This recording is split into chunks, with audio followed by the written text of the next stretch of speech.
Imagine starting out with nothing, working your way up from poverty, and eventually becoming so wealthy that you're worth over $20 million. That's equivalent to more than 20 billion today. Well, believe it or not, this is exactly what happened to the man we'll be talking about today.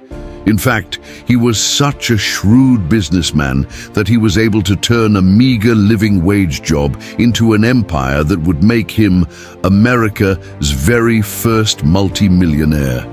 So who was this mysterious millionaire, and how did he go from rags to riches? Well, his name was John Jacob Astor, and his success story is truly amazing.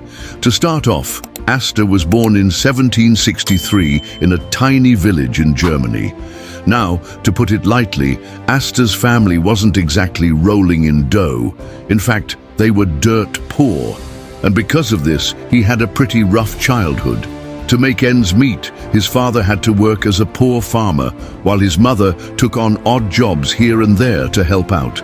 This meant that most days, Astor had to fend for himself, and he often went to bed hungry. Despite the situation he was in, young Astor was determined to make something of himself.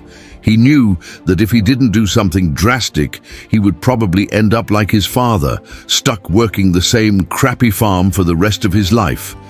So, at age 16, he decided to take a big risk and run away from home. His plan was to head to London and start working as an apprentice in the fur trade. Now, this wasn't an easy journey by any means.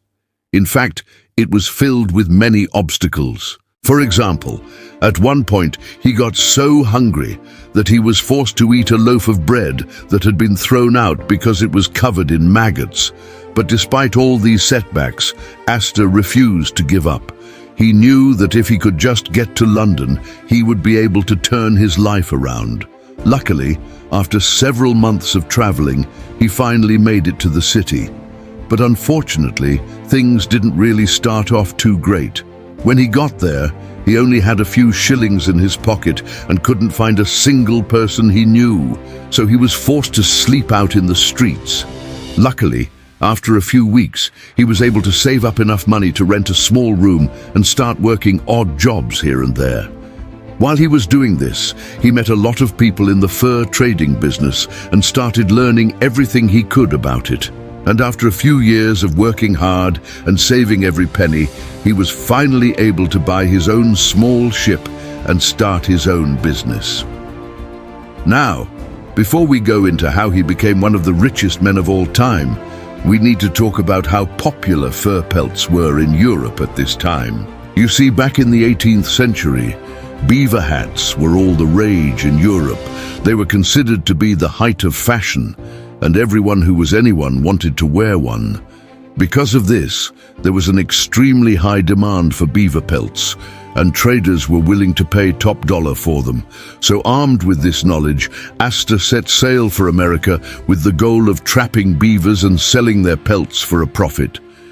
But unfortunately, when he got there, he found out that there was already a ton of competition in the beaver trapping business. Most of these guys were seasoned professionals who had been doing it for years, so it seemed like it would be nearly impossible for a small guy like Astor to compete with them. However, instead of giving up, he came up with a new plan. Instead of trying to trap beavers himself, he would simply buy the pelts from the trappers and sell them to the highest bidder in Europe. This turned out to be an excellent decision, as he was able to quickly build up a clientele of wealthy European merchants. These guys were always looking for rare and exotic goods to sell, and Astor was happy to oblige. He was even able to strike up a deal with a group of French aristocrats who were willing to pay him handsomely for beaver pelts. As his business grew, Astor realized that he needed to hire more people to help him out. So he started bringing on other European immigrants who were looking to make a quick buck. Soon, he had built up a network of informants who would let him know when and where the trappers were selling their pelts. With this information, he was able to undercut the competition and buy up all the best pelts. And as you can imagine, this made him quite wealthy. In fact, within a few years, he was making more money than most people could ever dream of. At his peak, he was said to have a fleet of over 20 ships, which transported his goods all over the world. He also employed hundreds of people, many of whom were former rivals in the beaver trapping business. Even though Astor was raking in the dough, he wasn't greedy. He knew that he wouldn't be able to keep his fortune forever, so he started investing his money in all sorts of different ventures.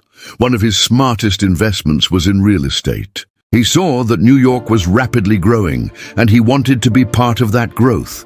So he started buying up large swathes of land all over the city. For example, he bought almost all of Manhattan below 42nd Street.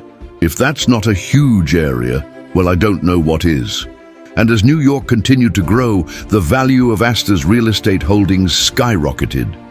Today, if Astor still owned all that land, he would be worth tens of billions. By the time of his death in 1848, he was arguably the richest man in the entire world. But it gets even crazier than that. You see, when he died, he left behind an estate that was valued at around $20 to $25 million. Adjusted for inflation, that's equivalent to over $20 billion. It's no wonder why he's known as America's first multi-millionaire. Now, some people might think that Astor was lucky to become so wealthy, but I don't think that's the case. Sure, he got lucky with the fur trade, but he could have easily given up when things got tough. The same thing can be said about his real estate investments. Sure, he got lucky with the growth of New York City, but he could have easily sold his properties too early or held onto them for too long. The fact of the matter is, Astor was just smart. He saw an opportunity to make money in the fur trade, and he took it. The same thing can be said about his real estate investments. He saw that New York was growing, and he invested accordingly. In fact, there's a quote that perfectly sums up Astor's mindset. "The secret of my success," he once said, "is that I always think a year ahead of anyone else." This is evident in both his fur trading and real estate endeavors. He was always thinking about what was coming next and how he could position himself to take advantage of it. Astor's legacy isn't just limited to his wealth either. He was instrumental in shaping the development of New York City. For example, he donated a large plot of land for the construction of Central Park. Can you imagine the amount of money he could have made by selling that land? But that's just how generous he was. Sadly, though, Astor's life ended tragically. You see, he had a son named William Backhouse Astor Jr., who he groomed to take over his business empire. But unfortunately, William passed away along with nearly his entire family on the Titanic. As you probably know, the Titanic was one of the largest ships of its time, but sadly, it sank on its maiden voyage, killing over 1,500 people. William and his family were on board, and they perished along with everyone else. This tragedy devastated John Jacob Astor, as he had no one to pass on his empire to. Eventually, his estate was divided up among his distant relatives, and that's how the story of America's first multi-millionaire came to an end. Now, if there's anything we can learn from Astor's story, it's that it's never too late to start chasing your dreams. Sure, he got lucky in some instances, but he could have easily given up when things got tough.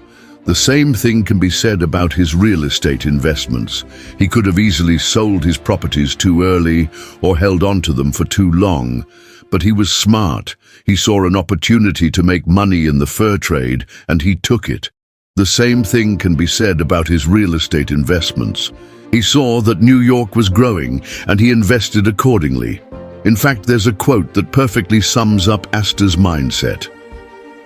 "The secret of my success," he once said, "is that I always think a year ahead of anyone else." This is evident in both his fur trading and real estate endeavors. He was always thinking about what was coming next and how he could position himself to take advantage of it. If you want to learn more about John Jacob Astor and his incredible life, I highly recommend reading a biography. Thanks for watching this episode of our channel. If you enjoyed it, be sure to hit the like button, subscribe to our channel, and share this inspiring story with someone who needs it.